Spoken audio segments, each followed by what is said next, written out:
Welcome back. If you've just joined us, you are watching Good Morning Namibia on this lovely Thursday.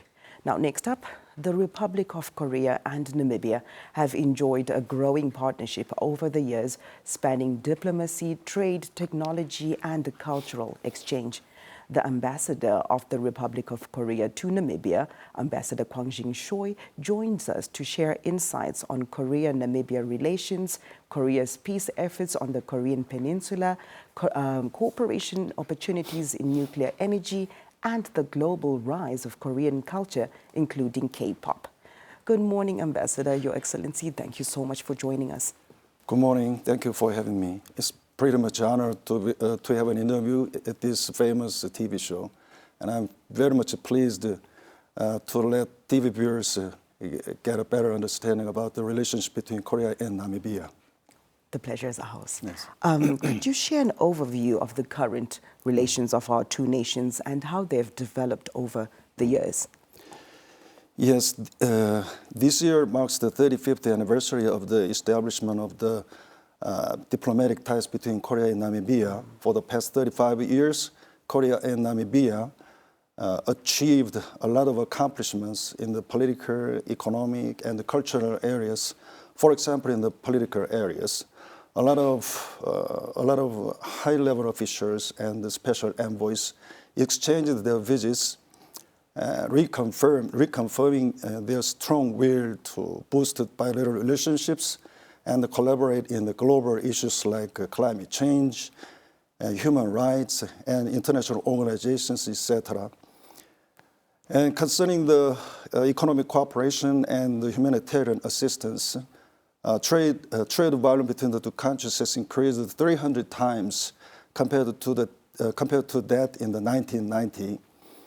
And the Korean government provide numerous humanitarian aid, such as testing kit and masks during the pandemic, and protocol vehicles, and the relief fund to fight against drought in several areas of the Namibia, and other projects related with education and agriculture, etc. Concerning the people-to-people exchange, more and more Koreans are visiting to Namibia, contributing to mutual understanding and trust by way of cultural exchange. All in all, bilateral relationships is in progress for another 35 years of cooperation in the future to both sides' satisfaction. Now, speaking a little bit more about peace and stability, Korea continues to play a role in maintaining peace and stability, particularly in the Korean Peninsula. Can you tell us a little bit more about that and how Korea's diplomatic approach contributes to this goal? As you are well aware, Korean Peninsula is the last and the only one remaining Cold War region in the world. Even now, North Korea is firing missiles, rockets, and ICBMs, causing military threat not only to the Korean Peninsula, but also to the region and the world. To cope with this precarious and unstable situation in the Korean Peninsula, new Korean government adopt a policy which can be summarized with one word, END, E-N-D, which is abbreviation of the exchange, normalization, and denuclearization. As for exchange, we are ready to have a direct talk with North Korea to cooperate in the humanitarian aid and in other areas like culture, religion, and sports. And for normalization, we will support for building friendly relationships between the North and the international community while strengthening inter-Korean relations as well. And as for the denuclearization, we will take step-by-step processes to stop, reduce, and deconstruct North Korea's nuclear program. Now, talking about nuclear and particularly Korea is well known for its expertise in nuclear energy.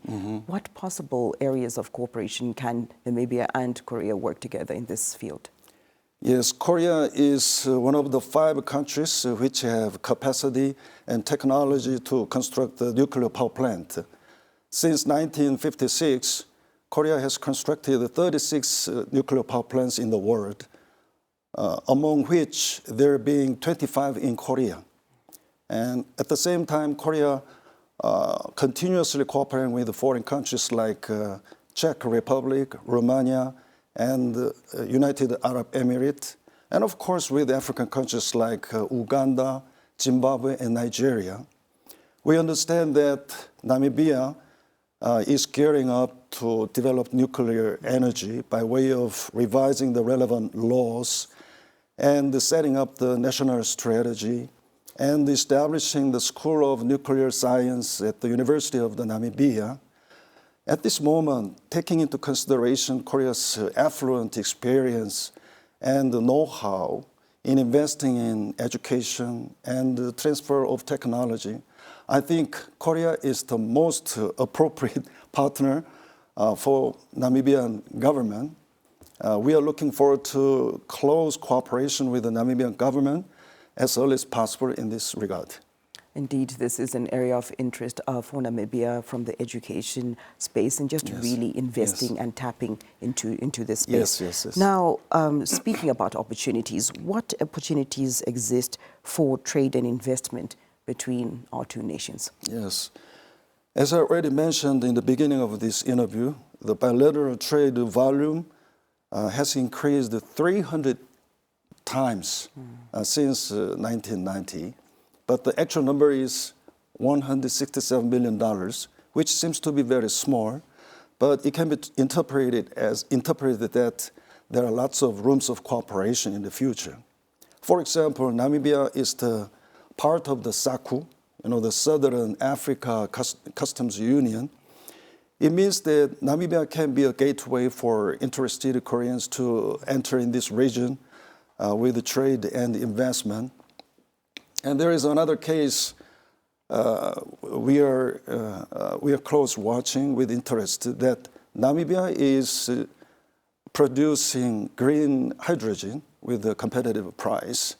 In Korea, there is one local government, Jeju Province, which had a great success story of utilizing the clean hydrogen into industrial sector, is now approaching and communicating with Namibian governments in order to look for a cooperation opportunity in the future.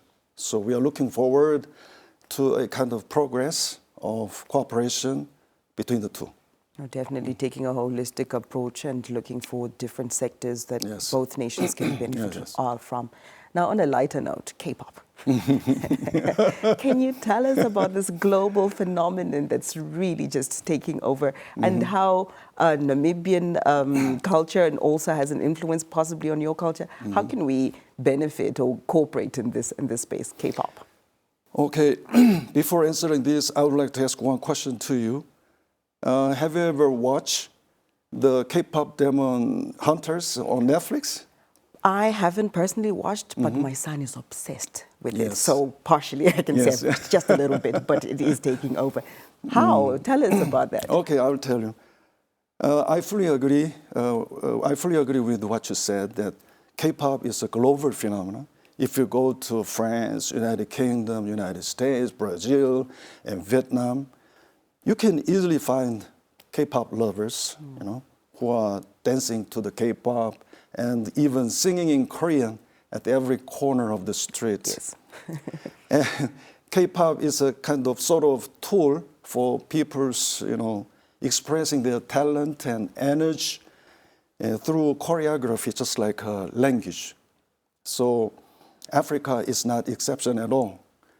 For example, 1 month ago in Angola, at the K-pop concert organized by the Korean Embassy as the side event of the National Day reception, more than 3,300 Angolans came to the venue, where its capacity is only 2,000.